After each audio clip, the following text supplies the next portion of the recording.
আমরা এমন একটি জাতি, যে জাতি বিগত ৫৫ বছরে বারবার বিভিন্ন ঘাত ও প্রতিঘাতের ভেতর দিয়ে সামনের দিকে এগিয়েছে। আমাদের যাত্রাপথ কিন্তু মসৃণ ছিল।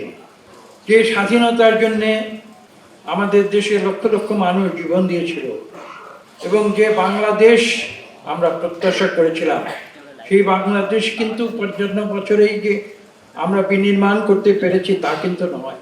একদিকে আমরা বলি যে ৫৫ বছর তেমন একটি জাতির জীবনে তেমন কোনো দীর্ঘ সময় নয়। আপনারা দেখছেন, এখন লক্ষ্য করছেন আমেরিকার যুক্তরাষ্ট্র তারা তাদের স্বাধীনতার ২৫০ বছর পালন করতে যাচ্ছে। ঠিক একইভাবে এটাও বলবো যে ৫৫ বছর কিন্তু একেবারে কম সময়ও নয়। কাজেই বাংলাদেশ এখন একটি শিশু রাষ্ট্র, সেই অজুহাত দিয়ে আমরা আমাদের দায়িত্ব এড়িয়ে যাব সেটা আমি মনে করি না। আমাদের দায়িত্ব নিতে হবে এবং নতুন প্রজন্মের উপরে সেই দায়িত্ব অনেকখানি এখন এসে পড়েছে। আমি বিশ্বাস করি ভবিষ্যতে জিয়াউর রহমান যে বাংলাদেশ সৃষ্টি করতে চেয়েছিলেন, সেই বাংলাদেশ অন্তত এবারে আমরা সঠিক পথে এগিয়ে গিয়ে আমরা সৃষ্টি করব।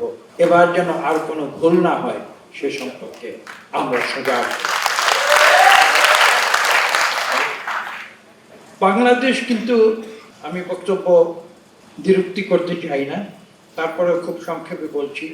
আপনারা দেখুন, বাংলাদেশ কিন্তু বারবার একটি ক্রান্তিকালের ভেতর দিয়ে অতিক্রম করেছে।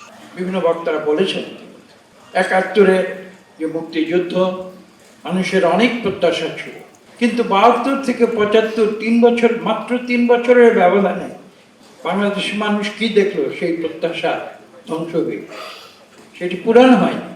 তখন কি হলো? আমরা ৭৫-এর ৭ই নভেম্বরে দেখলাম সিপাহী জনতার বিদ্রোহ।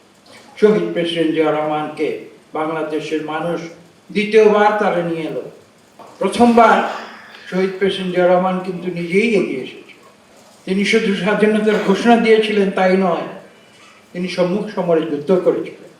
শুধু যুদ্ধ করেছিলেন তাই নয়, সেই যুদ্ধে তিনি জয়লাভ করেছিলেন এবং জয়লাভ করার পরে বিজয়ীর বেশে বাংলাদেশে ফিরে এসে তিনি কিন্তু বাংলাদেশের মানুষের সশ্রদ্ধ ভালোবাসা তিনি পেয়েছিলেন।